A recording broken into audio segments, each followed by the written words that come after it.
I've had this problem for a while now. This chair has just become my HEMA gear chair. I just keep all my gear here basically because I don't really have anywhere to put it. I could hang it all up in a closet, but I don't want to. I want it on display just like that. And if you've watched my previous video on how to make a wooden armor stand just like that, you are going to love this video because we are making an armor stand, except this one has a forced air drying component that I'm going to add to it. The problem that I'm trying to solve is moisture.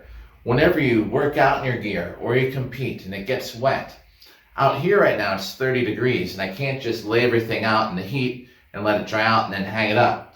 So I'm building an armor stand now for my HEMA gear. It's going to have an air ventilation system. I don't even know if my idea is going to work as well as I hope. So you're going to have to watch a video to find out. While you're watching a video, why don't you hit that subscribe button? You only have to hit it once and you can catch more content like this here in this channel. So my two main problems is the shop vac might be too loud, might be unpleasantly loud where you don't want to leave it running very long. And then the other thing is just going to be the holes. I don't know if drilling holes all in these pipes all around it, you'll see as we make the video, I don't know if there's going to be enough pressure to blow it all the way out to the full extent in the arms and down into the legs where I'd like to be able to have air pressure blown out all the way. Let me start off by telling you that this entire project only cost about $110, including for that shop vac. To begin, we're going to put together this very sturdy wooden base. This is going to have a 4x4.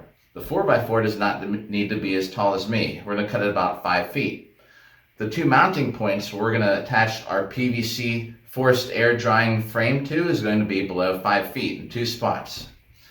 Do you need a very sturdy wooden base? No. HEMA gear is obviously very light. A Gambeson with not much armor is very light. The thing is, this is like furniture, so I want this to look beautiful. We're going to stain the wood. It's going to look fantastic. You could put together a whole stand for your HEMA gear that can be supported by PVC pipe, but I want it to look like furniture, not like my 4-year-old put together with their plastic Connects toy set. So follow the video and I will show exactly what we're going to do. To build this armor stand, this is everything that you'll need. This is 2 feet of poplar, 0.75 inch for the base. These right here are actually more for looks. They're for shelves, but we're going to put them standing up on the base just to make it look better. You're going to need some stain. Now, my HEMA gear has red, so I bought a warmer kind of stain that has a little bit of a reddish tint to it. You're going to need 6, these are 1-inch tees. Now, when you're buying them, make sure that they're not threaded. Some idiots put stuff back and they don't know where to put it, so they throw it in any box. As I actually was buying some 90 degrees, I found that one of them had some stupid threads in it. It needs to be slip ends on both sides, slip ends. 6 1-inch tees.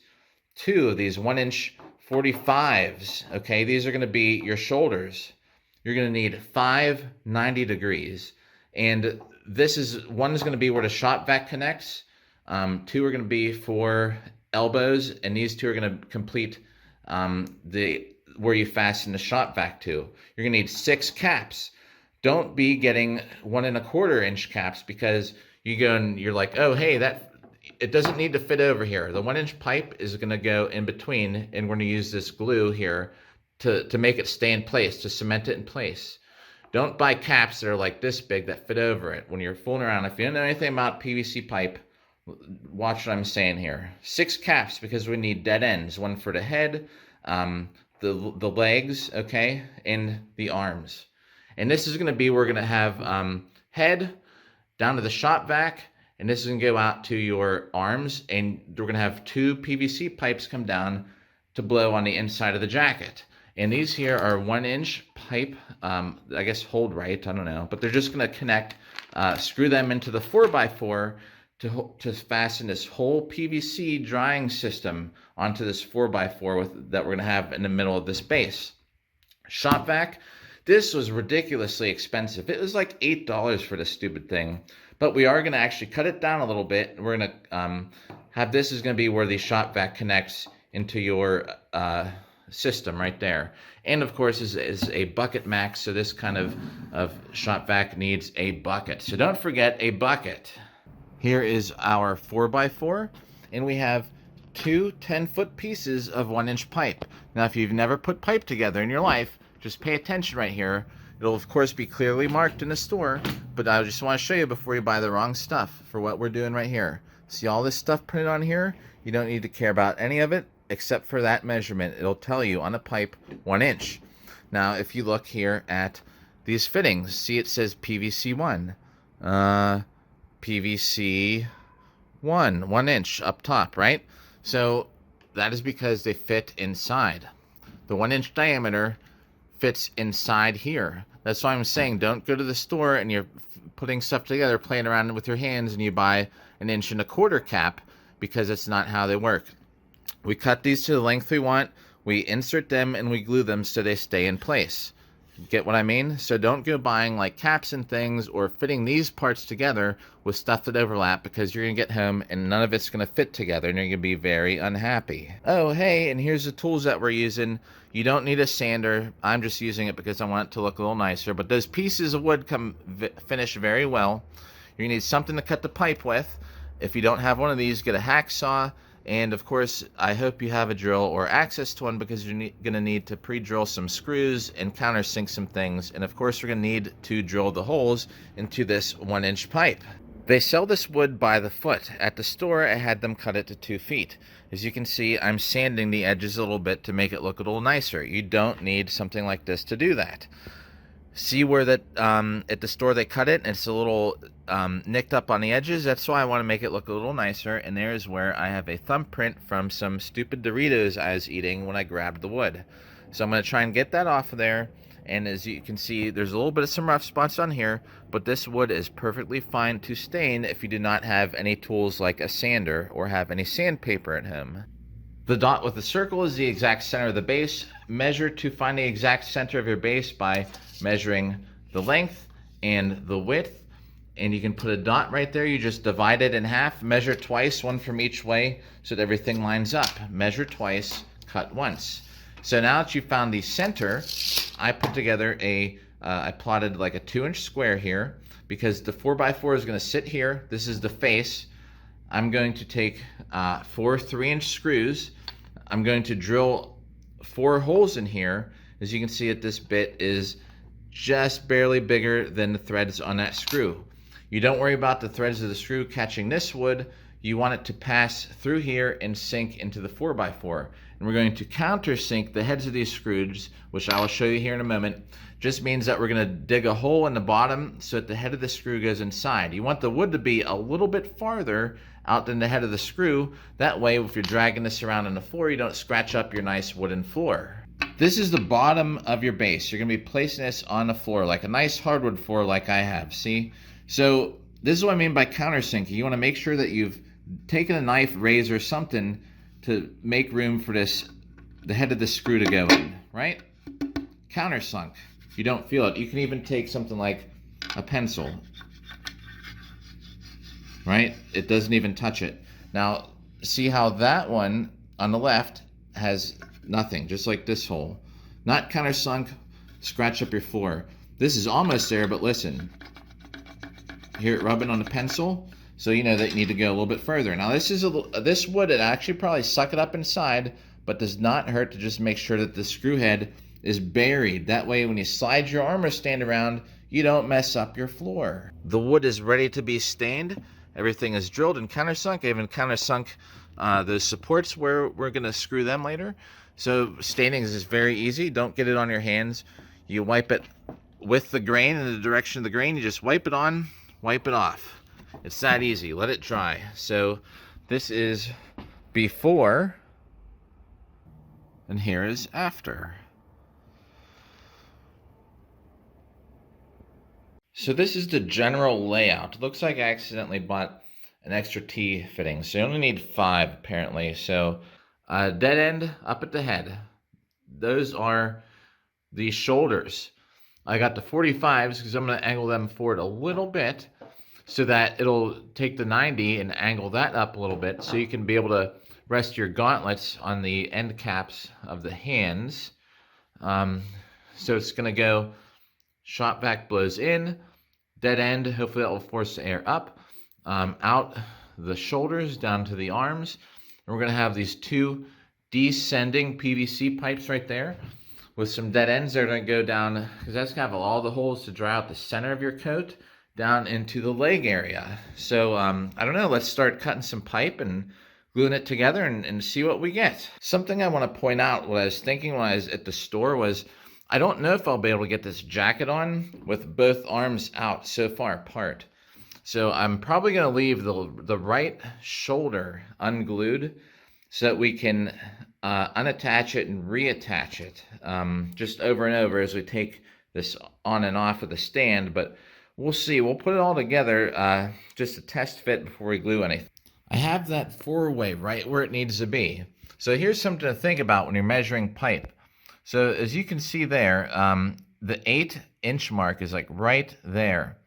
But you actually have to cut it. You have to add an inch down to 9. So here's the thing. The cap is actually going to be okay. So if you look inside of these, if you never did anything like this before, see how there's that little lip? It's about, if I get this in there, an inch, right? So you have to add that inch. You have 2 parts like that. It is, say it's 2 inches between the two. It's really, you have to cut it 4 because you have the 2 inches in between and then an inch to the left, an inch to the right. That way these slide in tight and then you glue them. Just keep that in mind in case you're working ahead of the video.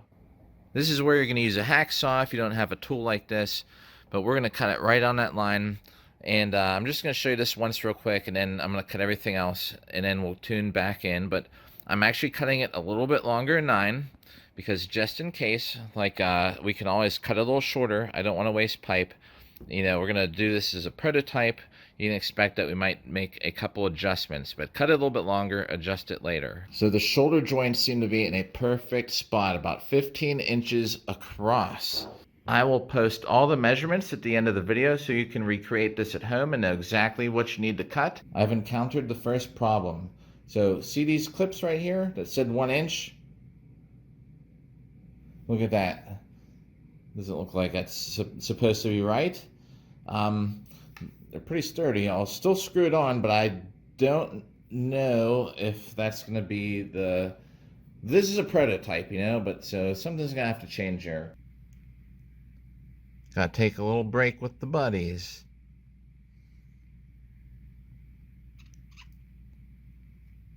Gotta take a little break with you two.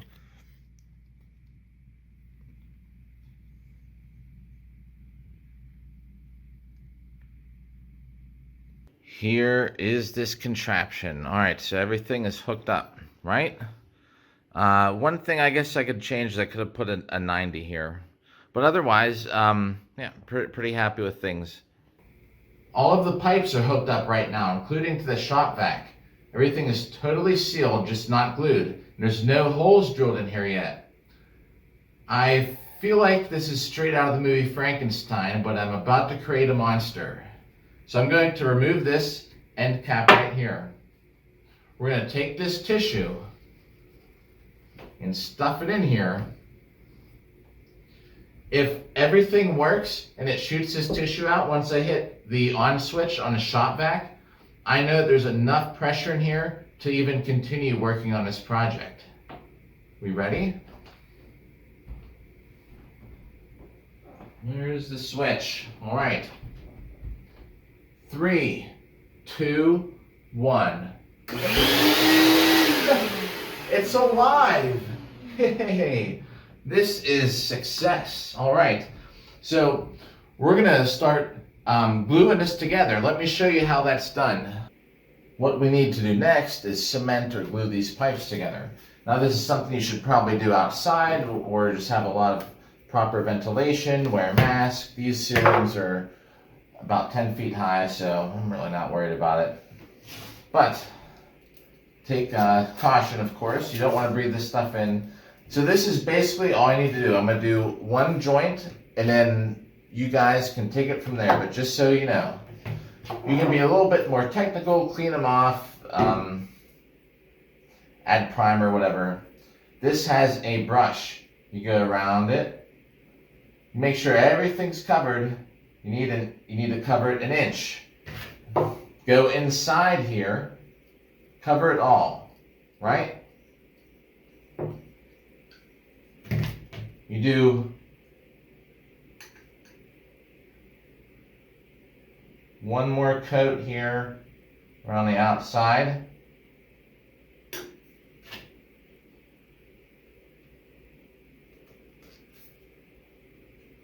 Push it together. Might have used a little bit too much, but you get the idea. You hold it 30 seconds or so. And you hold it so it doesn't slide out. Okay, I think we got it. Oh yeah. I already can't move it, so it is not gonna budge. Do this with every joint on here. Actually, correction, every joint except for this right shoulder joint, because we need to be able to leave that free so we can remove it and push it back in as we put the jacket on, because I cannot get it on any other way. When you come to a spot like this where you want to make sure you have that proper angle, it is okay to put some marks on here. That way whenever you glue it, you just line them up where those marks are. Alright, if you hear it, I got a fan. It was getting a little too much to handle. Alright, so this is what I want to show you. There's going to be a time when you have to put two together at the same time. Everything is, right now it's finished up to this point where we need to put two fittings together. So you're going to have to watch and do them both at the same time. Don't get stuck and build like a U and find out you can't connect the top part. So both at the same time, everything should line up.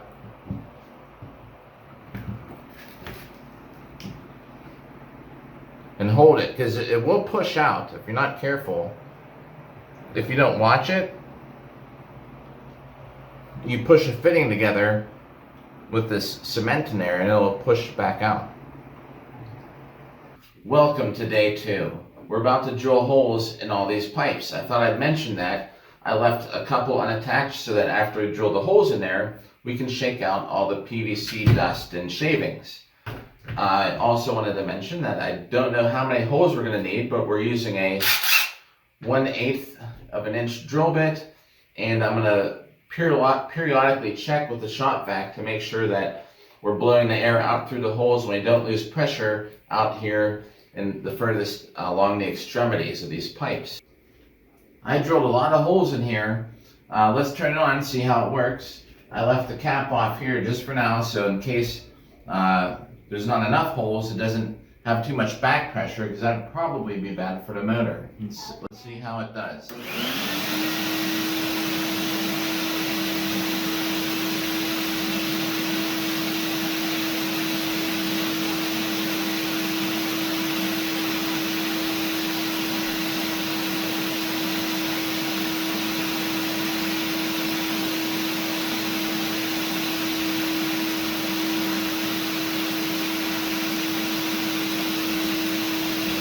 Look at that.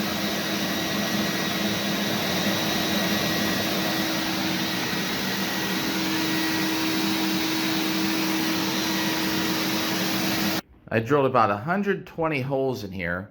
I try to keep like a spiraling kind of pattern going on, so if the garment's resting on here, at least it won't only be having the holes on the top, you know what I mean? So they're going to point in different directions.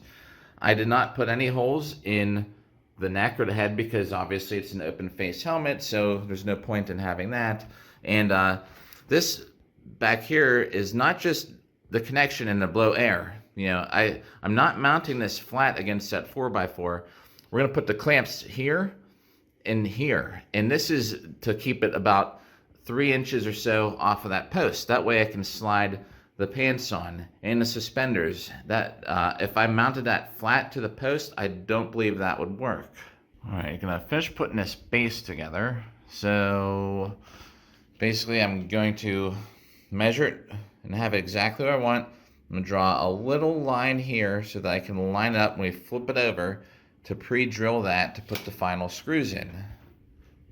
Take a bit that's just as thick as the center of the screw so that the threads will bite into this 4x4, and I'm just making sure everything's lined up on this line here that I drew on the back side, so you're not going to see it. Oh, so it needs moved a little bit. Line up with your lines there, pre-drill it, screw it in.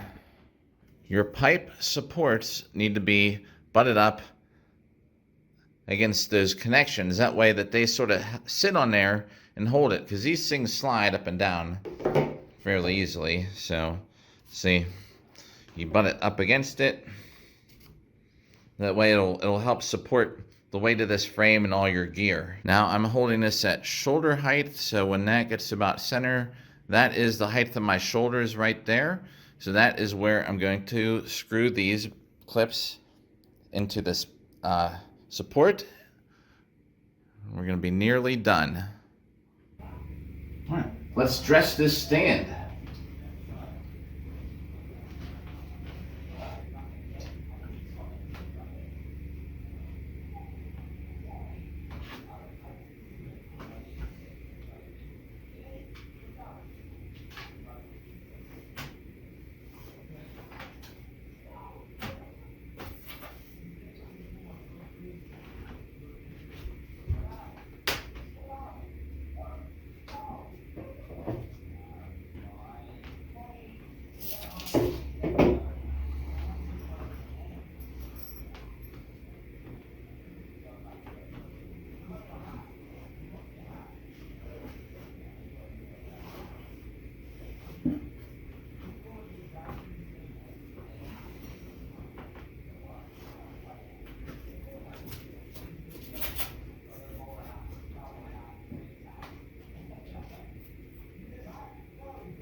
Uh-oh. So the weight's a little too far forward with everything on.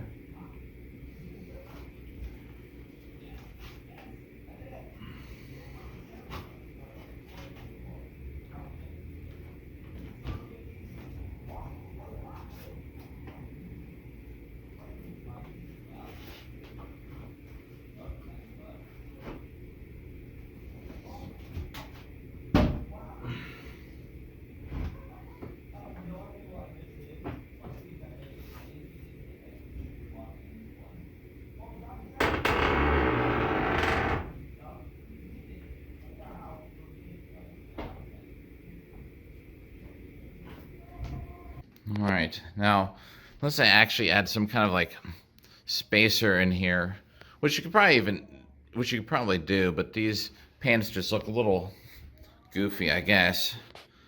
We're gonna cut these down to size. Now that we know about where they're gonna be. Like I was saying, it was a little, I wasn't thinking about that. So the base probably needs to be more of a square. With the weight of this stand having most of it on the front, yeah, it's not the most steady thing. It's not gonna fall just me doing that, but hit it hard enough. We'll have to put some weights on the back for now, just till we get that fixed.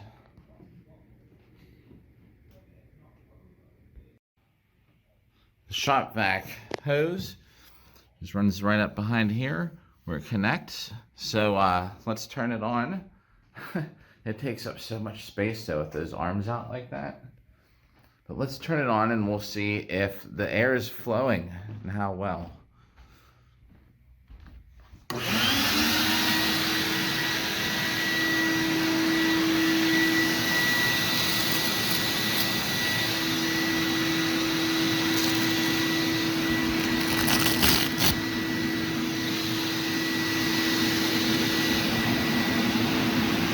Oh, there's really good airflow in here.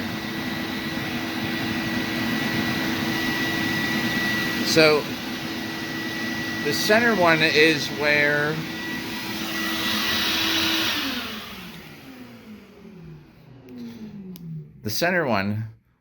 it connects the shop vac is blowing so hard. These out here aren't too bad either. But I want to see if we're able to feel it down in the legs and the arms.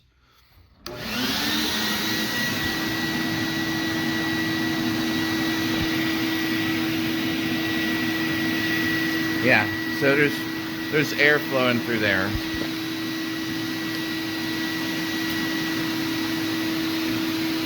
And here. I can tell you there's air blowing in the arms all the way down to the legs.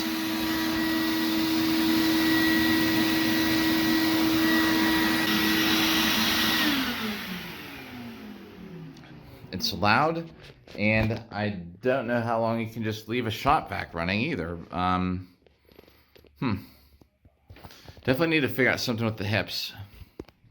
And we're gonna have to fix that base.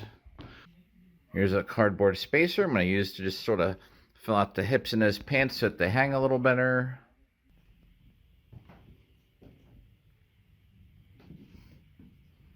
There you go. We have the final prototype.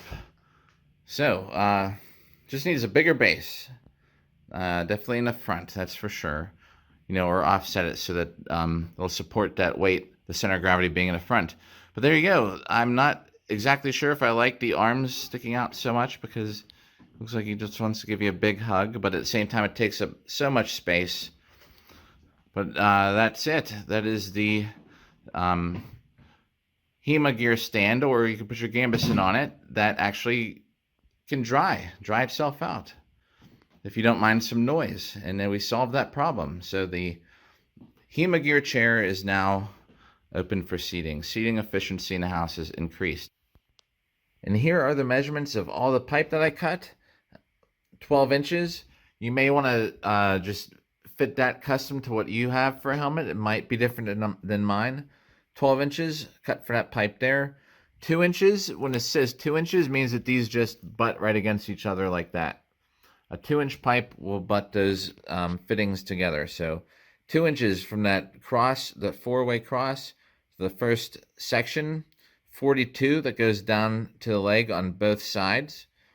3 inches gives you an inch in between those when they butt together. 14 inches for this part of the arm here. 12 out to here. 14 3/4 is this section right here. And as you can see in the back, where the shop vac hooks up right here, 2 inches. This just butts together. The shop vac piece comes down from that. The back section here, I didn't really measure because you can just want to fit that so it equals that total of 14. Basically, you're going to be cutting 2 pipes, one here and one here. These are also 2 inches. As you can see, it just butts right up to those T's like that. All right, stay tuned. In a little while, maybe later this summer, we'll make a whole new prototype final version. Fix a couple of these things I don't like. But for now, there you go. I can guarantee you it blows air. And I have no doubt it would dry out your gear if you hang it up. All right, thanks for watching. Catch you in the next video.